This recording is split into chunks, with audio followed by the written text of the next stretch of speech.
அனைவருக்கும் வணக்கம்.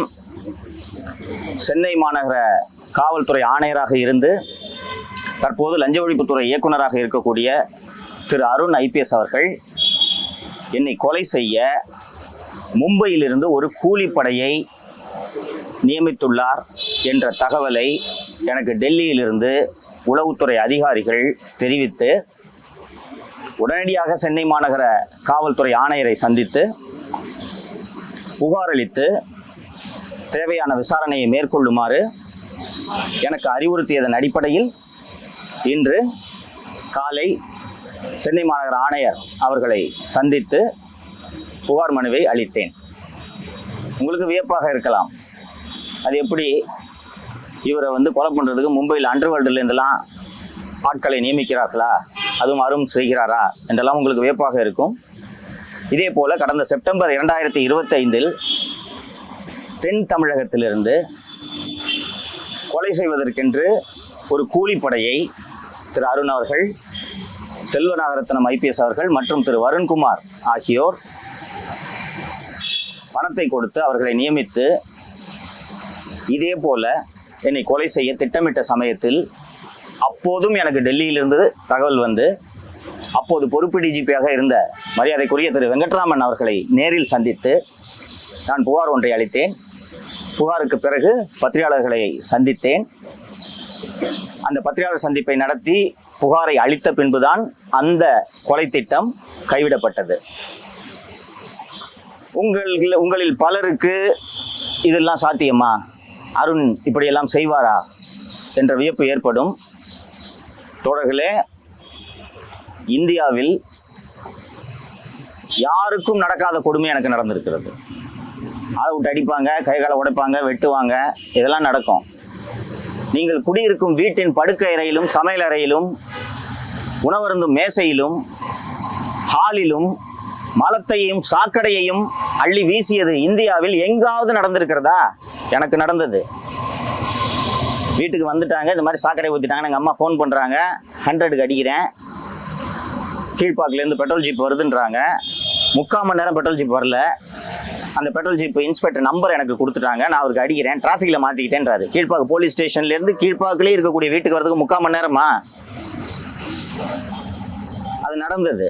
அப்போது எனக்கு தெரிந்த பெட்ரோல் ஜீப் வரலன்னொடனே சென்னை மாநகர காவல்துறையில் பணியாற்றி கொண்டிருந்த ஒரு மூத்த IPS அதிகாரி எனக்கு தெரிந்தவர், அவர்கிட்ட அடித்து, சார் இது மாதிரி நடந்துட்டு வீட்டில் அம்மா தனியாக மாட்டிக்கிச்சு, பெட்ரோல் ஜீப்புக்கு ஃபோன் பண்ணேன்னா இந்த மாதிரி சொல்கிறாங்க சார்னு சொன்னோன்னே அவர் நேரடியாக அருணை சென்று சந்திக்கிறார். சார் இந்த மாதிரி சங்கர் வீட்டில் இப்படி அட்டாக் நடக்குதுன்னு சொல்லும்போது அருண் கேட்ட முதல் கேள்வி என்ன தெரியுமா?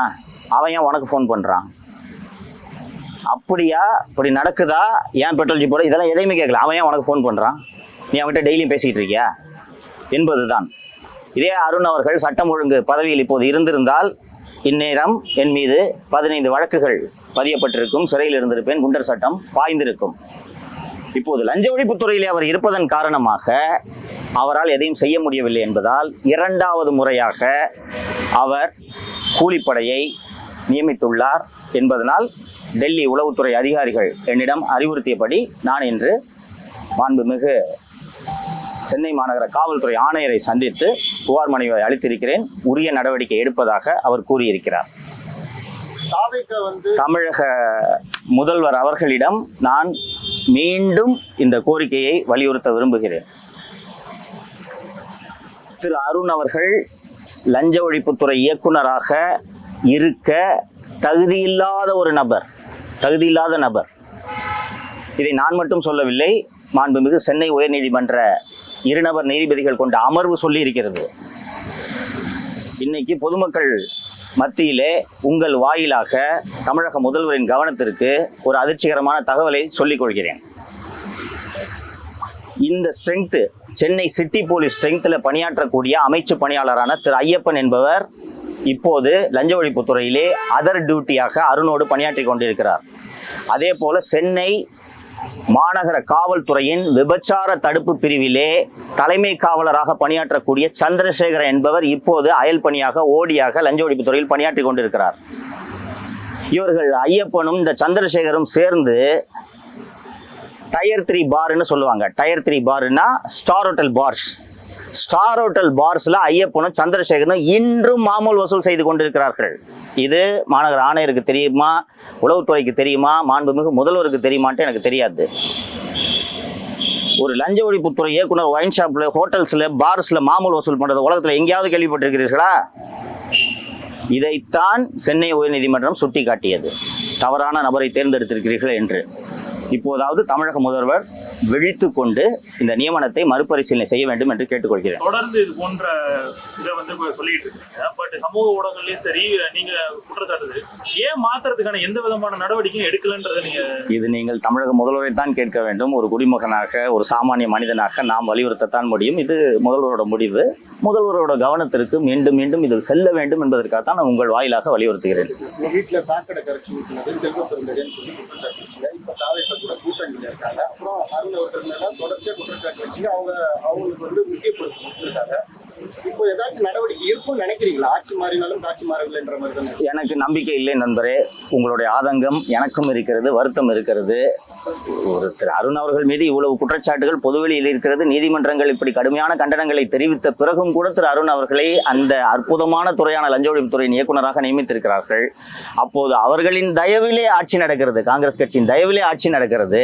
அவர்தான் இதில் முக்கிய குற்றவாளி என்பது எல்லோருக்கும் தெரியும். அவரோடு தான் அந்த தாக்குதல் சம்பவத்தில் ஈடுபட்டவர்கள் இன்றும் செல்வ பெருந்தகையோடு சுற்றி கொண்டிருப்பதை நாம் பார்க்கிறோம். வெளிப்படையாக சொல்கிறேன், வருத்தத்தோடு சொல்கிறேன், எனக்கு நம்பிக்கை இல்லை. இல்லைங்க, யோசிச்சு பாருங்க. அம்மாவே செத்து போயிட்டாங்க.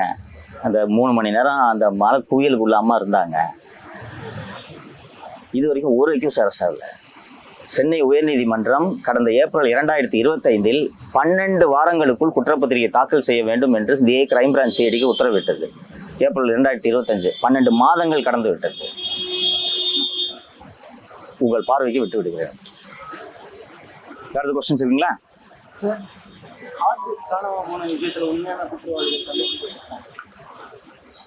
அந்த ஹார்ட் டிஸ்க் காணாமல் போன விவகாரம் மிக மிக தீவிரமான விவகாரம் என்பதை நான் ஏற்கனவே ஒரு பத்திரிகையாளர் சந்திப்பில் வலியுறுத்தி இருக்கிறேன்.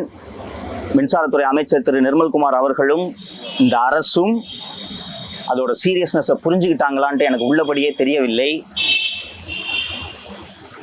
விசாரணை நடக்கிறது, விரைவில் குற்றவாளிகள் கண்டுபிடிக்கப்படுவார்கள். விசாரணை நடப்பதனால் நான் எதுவும் சொல்ல விரும்பவில்லை அப்படின்றத அமைச்சர் திரு நிர்மல்குமார் அவர்கள் மீண்டும் மீண்டும் வலியுறுத்துகிறார். கடந்த 2025 தொடக்கத்தில் மின்வாரியத்தின் தலைவராக திரு ஜே ராதாகிருஷ்ணன் ஐஏஎஸ் அவர்களை தமிழக அரசு, அப்போதைய திமுக அரசு நியமித்தது. உங்களுக்கு திமுக அரசுல நடந்த நியமனங்கள் எல்லாருமே நண்பர்கள் அத்தனை பேருக்கும் தெரியும். ஒரு பணம் கொழிக்கும் ஒரு துறையின் தலைவராக எப்படிப்பட்ட ஐஏஎஸ் அதிகாரியை போடுவாங்க? நேர்மைக்கு பெயர் போன ஒரு அதிகாரியை போடுவாங்களா? நீங்க டிரான்ஸ்ஃபார்மர் டெண்டர்ல அடிக்க முடியுமா? சோலார் டெண்டர்ல அடிக்க முடியுமா? பிரைவேட் பவர் பர்ச்சேஸ்ல அடிக்க முடியுமா? எதுல பண்ண முடியும்? நமக்கு சொல்றதுக்கு எல்லாம் ஒத்துழைப்பு கொடுக்கக்கூடிய ஒரு அதிகாரியை தான் அங்க போடுவாங்க. அப்படித்தான். இன்னொன்னு, அந்த நேரத்தில் அந்த நியமனத்தில் இருக்கக்கூடிய சிக்கல் என்னன்னு கேட்டீங்கன்னா, பெயருக்கு தான் திரு சிவசங்கர் அமைச்சர், துறையை நடத்துனது செந்தில் பாலாஜி. அப்ப இது ரெண்டுக்கும் ஏற்றார் போன்ற ஒரு அதிகாரியை அங்க நியமிக்கணும். அந்த அதிகாரியவே மாத்தாம நீங்க எப்படி சார் ஊழலை கண்டுபிடிக்க போறீங்க? சொல்றாரு நாங்க குற்றவாளிகளை கண்டுபிடிப்போன்ட்டு. நான் அந்த ஏற்கனவே பத்திரிகையாளர் சந்திப்புல சொன்னேன். நான் ஒரு அரசு அலுவலகத்துல 18 ஹார்ட் டிஸ்கை திருடுறதுக்கு எப்படிங்க கவர்மெண்ட் சர்வெண்ட்டுக்கு துணிச்சல் வரும்? அப்படி அது நடக்குதுன்னா அதில் சம்மந்தப்பட்டவர்கள் தான் அதை செய்ய வேண்டும். அதில் சம்மந்தப்பட்டவர் செந்தில் பாலாஜி மற்றும் சிவசங்கர். அவங்க 2 பேருமே அங்க இல்ல. இப்ப யார் தொடர்ந்து அங்க இருக்கிறது? திரு ஜே ராதாகிருஷ்ணன் திமுக ஆட்சியிலும் மின்வாரிய தலைவராக இருக்கிறார், இப்போதும் மின்வாரிய தலைவராக இருக்கிறார். அப்ப அவரை மாற்றாம நீங்க எப்படி இந்த ஊழலை கண்டுபிடிப்பீங்க? ஹார்ட் டிஸ்குகள் காணாமல் போனதும் முதல் சந்தேகம் இவரை நோக்கி தானே திரும்பி இருக்கணும். இன்னைக்கு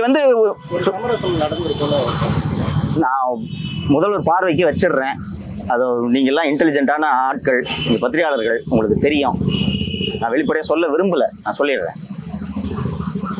பிரதர், உங்களுக்கு தெரியும், சம்மர் ஆல்மோஸ்ட் முடிஞ்சிருச்சு, ரைட்டுங்களா? இந்த ஏன் மின்வெட்டுனா, எங்க வீட்டுல மின்வெட்டு போது வருது. எல்லார் வீட்லயும் ஃப்ரிட்ஜ், வாஷிங் மிஷின், டிவி எல்லாமே வச்சிருக்கோம். ஒரு நாளைக்கு 20 வாட்டி கரண்ட் போயிட்டு வந்துச்சுன்னா விளங்குமாங்க அந்த மிஷினு? இன்னும் பல பேர் உங்களில் இஎம்ஐ கட்டிட்டு இருப்பீங்க. அந்த டிவி, ஃப்ரிட்ஜுக்கெல்லாம் இஎம்ஐ கட்டிட்டு இருப்பீங்க இல்லைங்களா?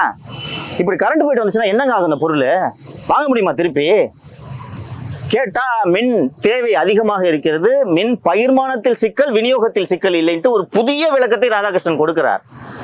உங்களுக்கு முதல் வாரத்தில் கத்திரி வெயில்ல இந்த ஷார்டேஜ் நடந்துச்சுன்னா நான் புரிஞ்சுக்கிறேன், வெயில் பீக்கில் இருக்குன்ட்டு. ஆல்மோஸ்ட் சம்மர் முடிஞ்சிருச்சு, கேரளாவில் பருவமழை தொடங்கி விட்டது. அந்த பீக் சம்மர்ல இருந்ததை விட அதிகமான மின்வெட்டு இப்போது இருக்கிறதா? எப்படிங்க வருது? அப்ப அதிகாரிகள் இன்னும் திமுக கைவசம் தான் இருக்காங்கன்றத சொல்றீங்க. திமுக அதிகாரிகளை ஏன் இந்த அரசு தேர்ந்தெடுத்து முக்கிய பதவிகளுக்கு நியமிக்கிறது என்பதுதான் நான் இந்த அரசை பார்த்து கேட்கக்கூடிய கேள்வி.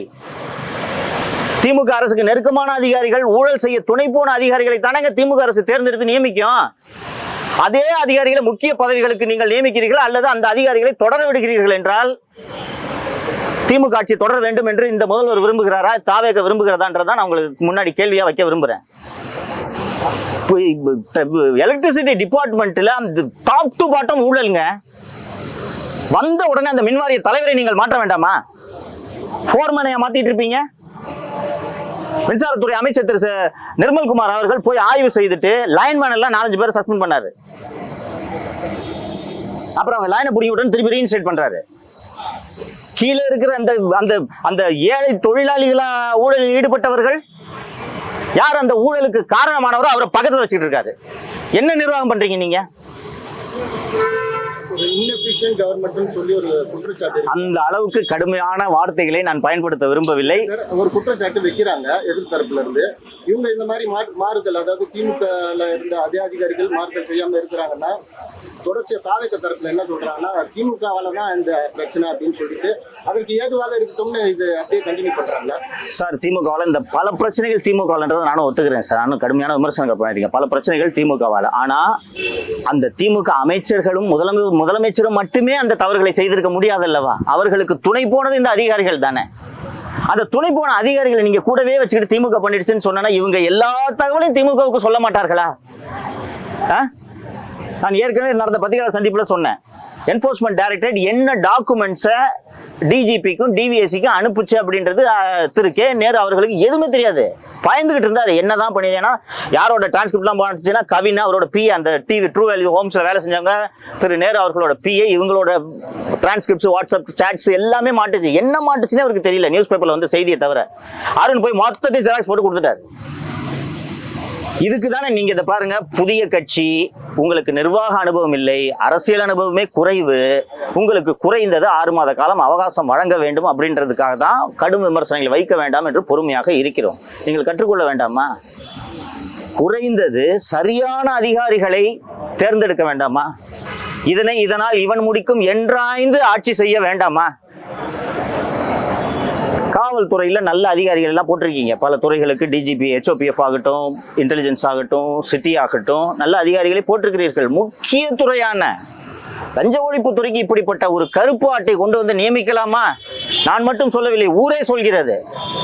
இவ்வளவு பேர் சொல்லியும் நீங்கள் திருத்திக் கொள்ளவில்லை என்றால் என்ன விமர்சனங்கள் வந்தாலும் திமுக அரசு போலவே எங்களுக்கு கவலை இல்லாமல் நாங்கள் ஆட்சியை நடத்த போறோம் என்ற எண்ணத்தில் இந்த முதல்வர் இருக்கிறாரா என்ற கேள்வியை தான் நான் வைக்க விரும்புகிறேன். போன ஆட்சியில அதிகாரிகளுடைய ஆட்டம் அதிகமாக இருந்து சொல்லிக்கிட்டே இருக்கீங்க, அது இந்த ஆட்சியிலையும் தொடர ஆரம்பிக்குது அப்படிங்கிற நோக்கத்துல எடுத்துக்கலாமா?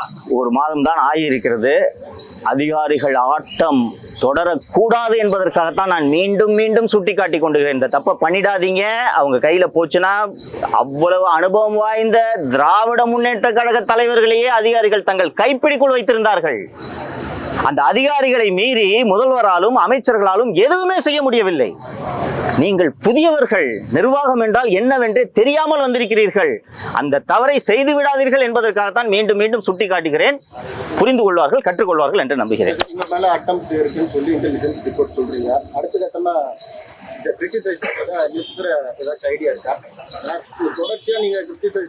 என் அருமை நண்பரே, இதை தவிர எனக்கு வேற எதுவும் தெரியாதுங்க. 2 வருஷத்துல 220 நாள் சிறையில் இருந்திருக்கேன். நான் இப்போதும் இங்கே வந்து புகார் அளித்தது என் உயிருக்கு பயந்தல்ல. உயிருக்கு பயந்துன்னா திமுக பிரிவிலே கொண்டிருப்பாங்க என்ன. என் உயிருக்கு பயந்தல்ல. இந்த முதல்வருக்கு இது தெரிய வேண்டும். இல்ல உயிருக்கு பயந்து இதை பேசாம இருந்திருக்கணும், திமுக கட்சியில பேசாம இருந்திருப்பேனுங்க. சரிங்களா? அப்போதான் பெரும் ஆபத்து இருந்தது இல்லையா?